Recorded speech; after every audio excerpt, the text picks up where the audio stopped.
No everyday engine build today. Once again, horsepower is taking on one of the other engines of high-performance history. This time it's a Cadillac 500, the biggest big block from GM's legendary luxury ride.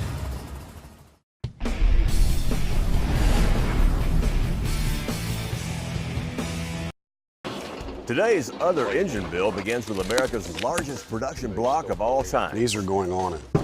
Those are nice. Thank you. And a little help from Maximum Torque Specialties and their engine guru, John Walker. That will make some power. It's a 500 cubic inch big block that powered some of our favorite luxury land yachts. That's changed with the emergence of MTS, one of the only two existing companies that specialize in Cadillac 500 parts and engine packages. We found it much easier to put a lot of inventory into one engine.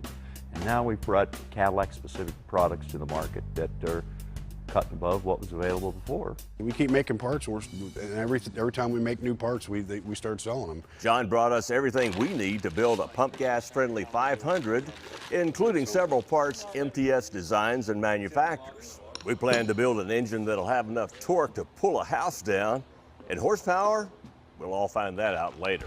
It was never in its original form designed to rev over 3,000 RPM. It was designed to last 500,000 miles pulling a huge car.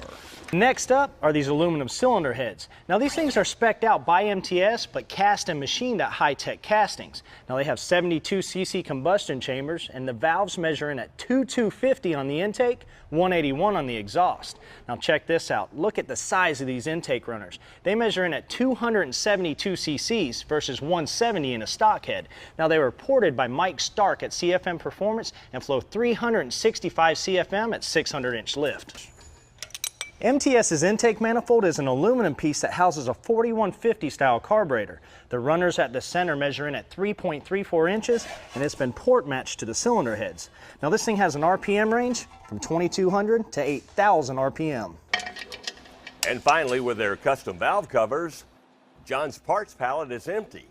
Thing just sounds like a big motor. It's throaty. With the initial timing set at 31 degrees, we start off with a 25 to 5,000 RPM run, just to play it safe. Thing makes great noise. 544 horse at 5,000, 577 foot-pounds of torque at 4,600. That'll get a big old caddy moving. That's awesome. Let's go another 500. All right. My legs were shaking.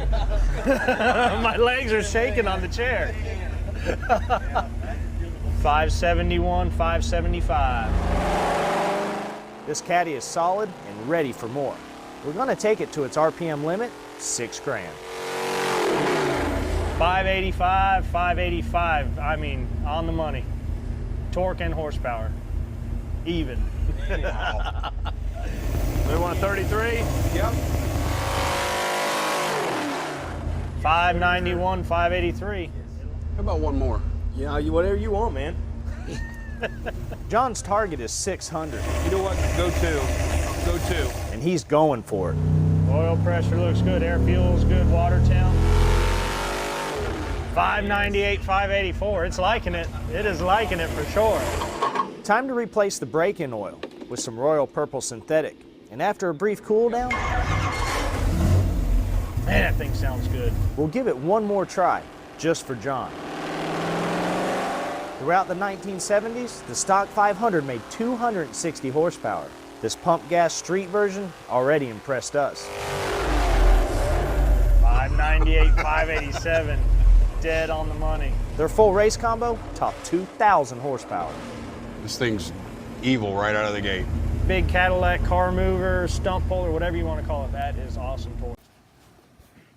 Now, if you saw this episode, you might recall not seeing the TMP Carbs carburetor dyno on the show.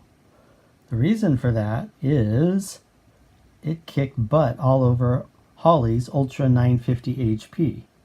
Here are the results.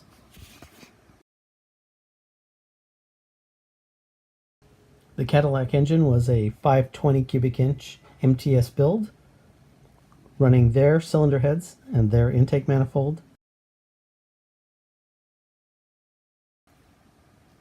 I've got to give a shout out to engine guru John Walker and Paul with Maximum Torque Specialties for sharing the information. Thank you. Good guys. That will make some power.